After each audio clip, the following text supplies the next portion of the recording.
देख रहे हैं आप, मैं हूं आपके साथ नेहा वालिया। रुक करेंगे दिल्ली की कुछ अहम खबरों का। ओमिक्रॉन को लेकर दिल्ली में येलो अलर्ट जारी हो गया है, जिसके बाद आज सुबह दिल्ली मेट्रो और बस स्टॉप के बाहर लोगों की भारी भीड़ देखने को मिली।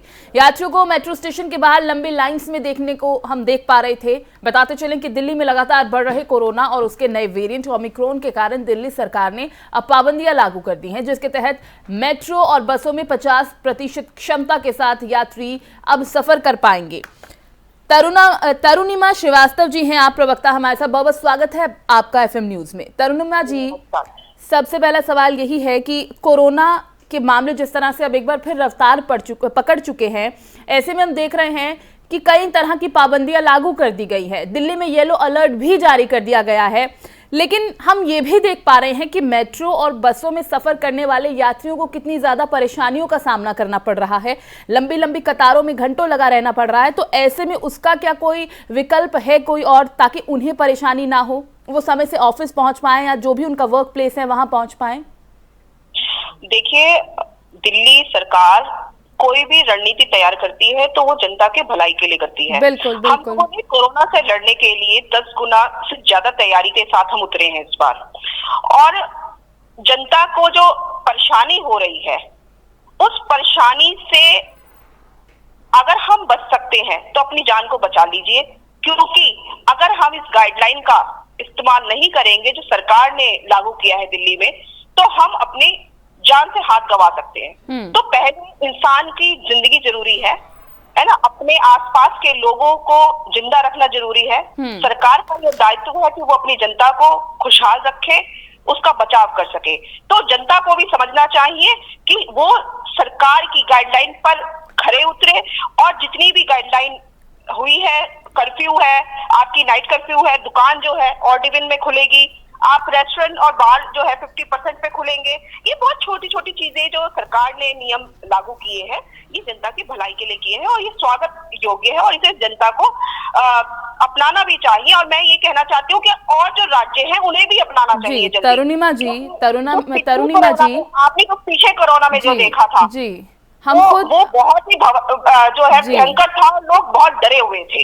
तो उससे ज्यादा पहले हम अपना बचाव कर ले तो ज्यादा अच्छा रहेगा। बिल्कुल, हम खुद इस फैसले का स्वागत करते हैं। हम खुद चाहते थे कि जनता इससे पहले कि एक बार फिर उस भयावह स्थिति का सामना करे जो पहली और दूसरी वेव के दौरान उन्होंने किया है, वैसा ना हो, इसीलिए इन नियमों को लागू करना भी जरूरी था। लेकिन मेरा सवाल अभी भी वहीं पर अटका है, क्योंकि ऑफिसेज भी खुल रहे हैं, लोगों को अपने ऑफिस में टाइम से जाना भी है। ऐसे में अब उन लोगों को तमाम दिक्कतों का भी सामना करना पड़ेगा। सबसे बड़ी दिक्कत तो यही है कि समय पर अपने ऑफिस में पहुंचना, क्योंकि मेट्रो स्टेशन पर भी लंबी लंबी कतारें हैं।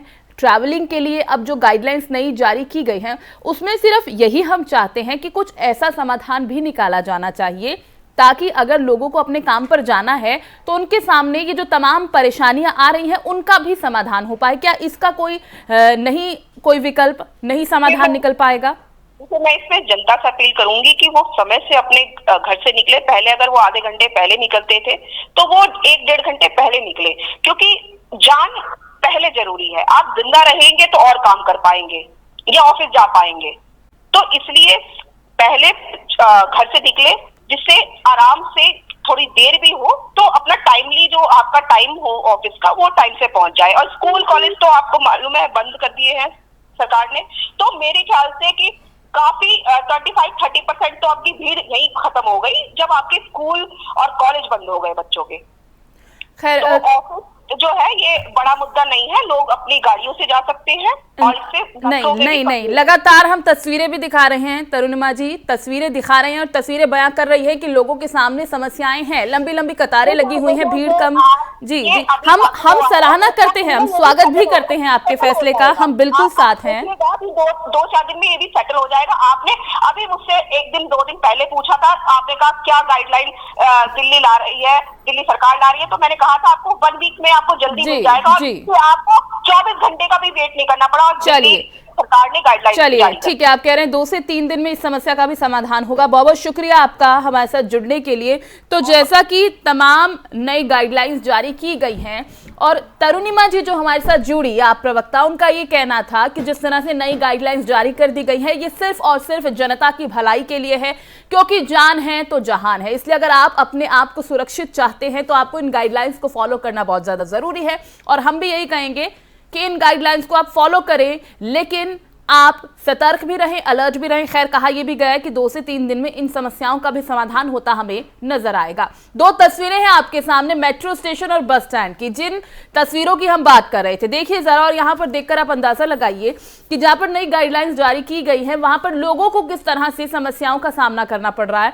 पाबंदी के बाद देखिए किस तरह से लंबी लंबी कतारें लगी हुई हैं, और ये वो लोग हैं जिन्हें ऑफिस जाना है या फिर अपने वर्क प्लेस पर पहुंचना है, और ऐसे में जहां पर उनको समय पर पहुंचना है और अगर ऐसे लंबी लंबी कतारों में खड़ा रहना पड़ेगा तो सोचिए, क्योंकि अभी जितने दर्शक हमें देख पा रहे होंगे उनमें से बहुत सारे ऐसे लोग होंगे जो रोजाना इन समस्याओं का, इन लंबी लंबी कतारों का और अपने टाइम को यहां पर खर्च करने का रोज देखते होंगे इन समस्याओं को, और उन्हीं समस्याओं से 2-4 उन्हें अब हमेशा होना पड़ेगा जब तक कि ये गाइडलाइंस यूं ही हमें फॉलो करनी है। लेकिन दोनों तस्वीरों में एक चीज कॉमन है कि भीड़ लगी है, लंबी कतारें लगी हैं और लोग इंतजार कर रहे हैं अपनी बारी का।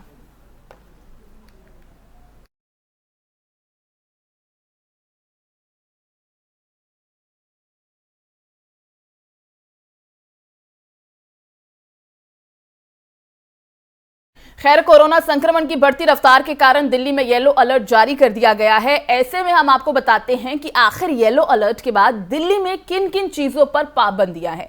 येलो अलर्ट में तमाम ऐसी चीजें जिस पर पाबंदियां लगी रहेंगी। दुकानें और माल जो सुबह है वो 10 से रात 8 बजे तक ऑड इवन के आधार पर खुली रहेंगी, यानी ऑड एक दिन इवन, इस आधार पर दुकानें खोली जाएंगी। स्कूल कॉलेज पूरी तरह बंद रहेंगे। साप्ताहिक बाजार एक जोन में सिर्फ एक खुलेगा, जिसमें 50% क्षमता के साथ ही दुकानदारों को इसे खोलने की इजाजत होगी। मेट्रो और बसेस की अगर बात करें तो 50% क्षमता पर चलेंगी और स्टैंडिंग अनुमति बिल्कुल नहीं होगी, यानी कि आप मेट्रो में खड़े होकर सफर बिल्कुल नहीं कर पाएंगे।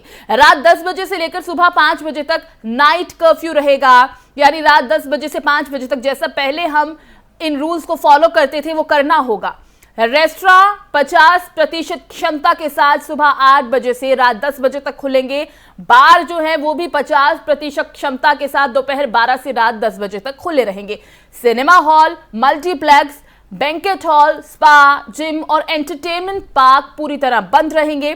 सैलून खुल सकते हैं। शादी समारोह और अंतिम संस्कार में 20 लोगों को ही इजाजत मिलेगी। शादी में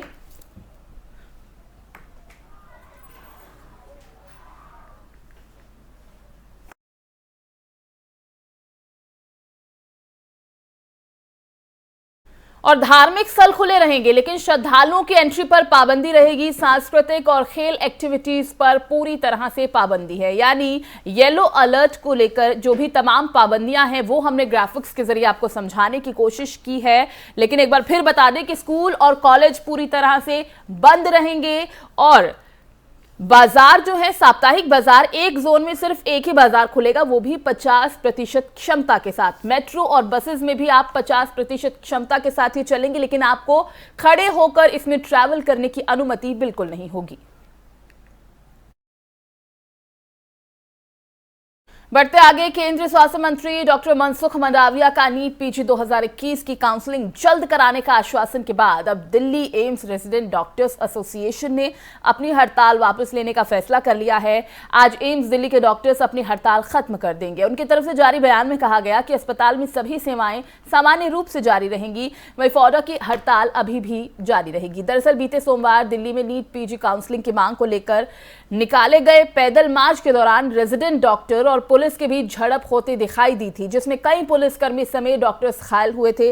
वहीं मार्च में शामिल कई डॉक्टर्स को पुलिस ने हिरासत में भी लिया था, जिस पर दिल्ली एम्स से नाराजगी जताई गई थी। नाराजगी जताते हुए आज ये एम्स ने प्रदर्शन कर रहे रेजिडेंट डॉक्टर्स को अपना समर्थन दिया और आज के लिए सभी नॉन इमरजेंसी सर्विसेज को छोड़कर स्ट्राइक का ऐलान किया था।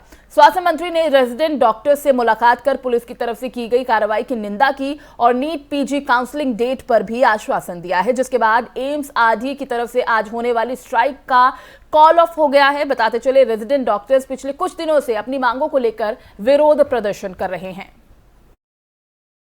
हमारी माननीय स्वास्थ्य मंत्री के साथ मीटिंग हुई, उसमें हमने 2 डिमांड्स रखे थे।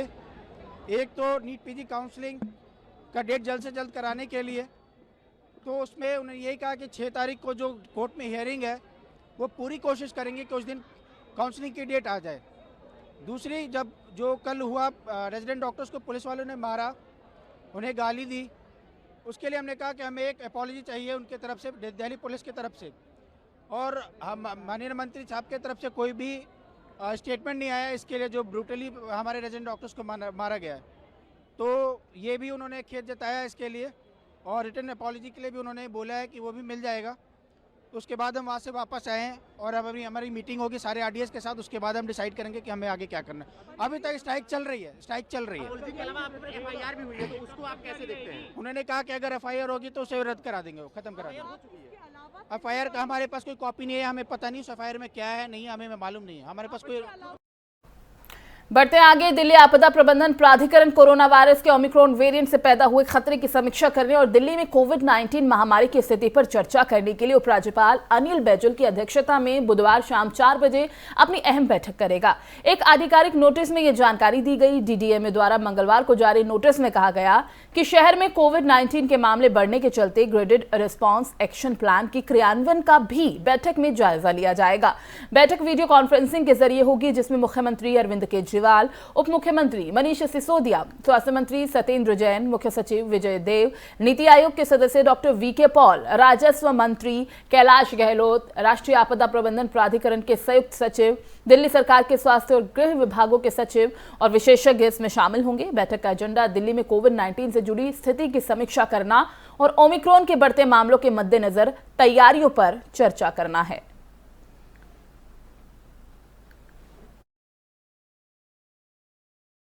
तो देश में ओमिक्रॉन के बढ़ते संक्रमण के बीच आज प्रधानमंत्री नरेंद्र मोदी मंत्रिपरिषद के साथ अहम बैठक करेंगे और इस दौरान मंत्रिपरिषद के सभी मंत्रियों को शामिल होने के निर्देश दिए गए हैं। बैठक 4 बजे पीएम के आवास पर होगी। माना जा रहा है कि बैठक में अगले साल में उत्तर प्रदेश समेत 5 राज्यों में होने वाले विधानसभा चुनावों पर चर्चा होगी। साथ ही साथ ओमिक्रॉन संक्रमण की स्थिति को लेकर आगे की रणनीति बनाई जाएगी। बताते चले, इससे पहले पीएम मोदी बीते गुरुवार को एक उच्च स्तरीय बैठक कर चुके हैं।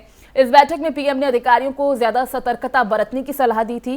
पीएम ने अधिकारियों को निर्देश दिए थे कि डेल्टा के मुकाबले 3 गुना ज्यादा संक्रमण वाले ओमिक्रॉन से निपटने के लिए उचित कदम उठाए जाएं और जिला और तहसील स्तर पर भी सतर्कता बरती जाए। बताते चलिए, ओमिक्रॉन के संक्रमण को देखते हुए राज्यों ने अपने अपने यहाँ पर अलग अलग तरह से पाबंदियां लगाई हैं।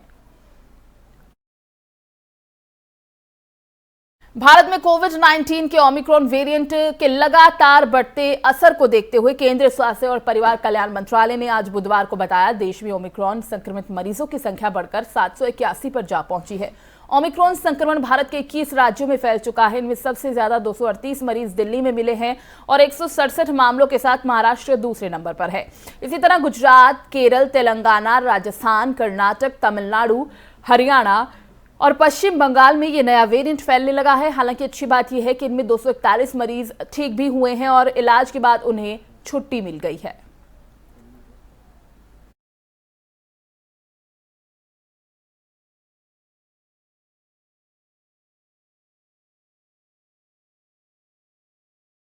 दिल्ली के सभी आर्य समाज केंद्र और शिक्षण संस्थानों की शिरोमणि सभा ने जंतर मंतर पर शराबबंदी के लिए सांकेतिक धरना प्रदर्शन किया। इस मौके पर दिल्ली आर्य प्रतिनिधि सभा के प्रधान, महामंत्री और सभी आर्य समाजों के अधिकारी, कार्यकर्ता, सदस्य इसमें शामिल हुए। आर्य समाज ने दिल्ली सरकार से अपील की कि वो दिल्ली को नशे की राजधानी न बनाए, नहीं तो दिल्ली में रहने वाले हर आयु वर्ग के लोगों का नुकसान होगा।